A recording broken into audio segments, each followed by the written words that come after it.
Let's bring in iCapital Chief Investment Strategist, Sonali Basak. So, listen, I got to be honest with you, Sonali.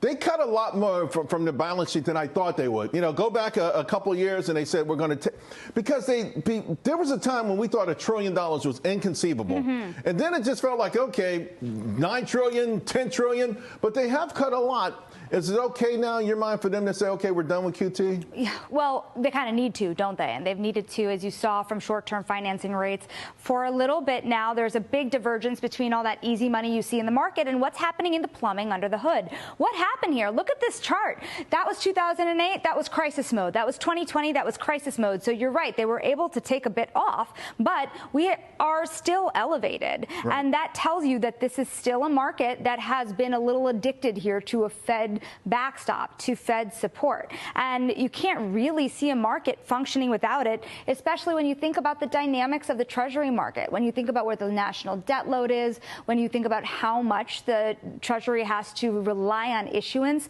at the front end of the curve. Right. They can't afford problems at the short end of the curve. So then this number is bound to start to go back higher at some point, you're saying? Well, we'll see about that. At the very beginning here, stopping this tightening cycle is one big moment, right? One step at a time. Let's hold the brakes here. Let's talk about the K-shaped economy. We had a great conversation about that earlier, and of course how bifurcated the economy is. From the Conference Board, last time we heard from them, consumers making less than $75,000, their confidence fell. Those making more, they had a great increase, the largest increase, particularly those making $200,000.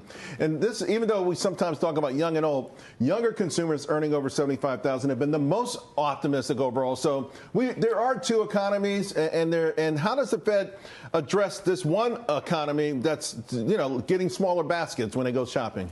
And this, even though we sometimes talk about young and old, younger consumers earning over $75,000 have been the most optimistic overall. So there are two economies, and how does the Fed address this one economy that's, getting smaller baskets when they go shopping? This is one of the hardest things to really grapple with at this moment. Will rate cuts help the lower end of the economy, the lower income consumer? Let's think about it for a second here. Shelter costs have remained enormously elevated. And unless the longer end of the curve, that 10-year yield comes down, how much relief, Charles, can you really get? It's come down a lot, though, and a 30. Are you surprised how much it's come down so far? I am. And I think one big question we have is how much more it could go, because we still see mortgage rates well above 6%, well above 6%. There hasn't been a whole lot of activity unlocked on the heels of that. You want it to come well below 6%. We need a 5 handle. We need a 5 handle. Yeah. We need a 5 handle. Let's talk about earnings, right? So this is the winners of today. Almost every one of these stocks are up. And two things, earnings and AI. Caterpillar say, hey, we're an AI story now. Seagate, Western Digital have been resurrected as new AI plays. Corning, we know, making stuff with Apple, just almost all of it. But outside, if you don't have an AI story, it feels like your stock's not moving this earnings season. Well, AI is going to be a big part of many industries now, and we see it just from the deals struck in the last couple of days, didn't we? A wide range of companies.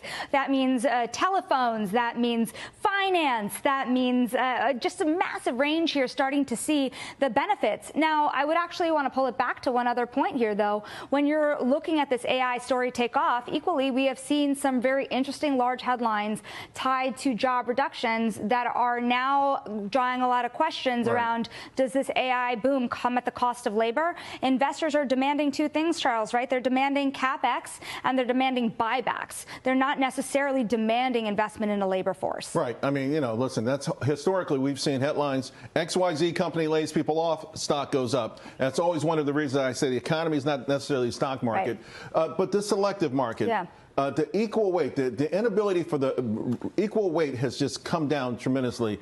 Historically, equal weight always does better than cap weight. It has until recently. Is this trend with us for the next foreseeable future? How frustrating is this chart? When you look at the market, you do see, even in the last month, it's a golden basket of most shorted names. It's stuff that's not the highest quality necessarily that's getting the biggest bid. So yes, you need to see AI, but I would also argue that even the companies that are seeing AI are not even seeing the biggest lift yet if you're outside of those top 10 names. Real quick, Microsoft, Alphabet, Amazon, the big reports are coming in. What are you expecting? CapEx spending to be at where expectations are or higher. I would say watch for the higher. We argue that actually expectations were kind of low.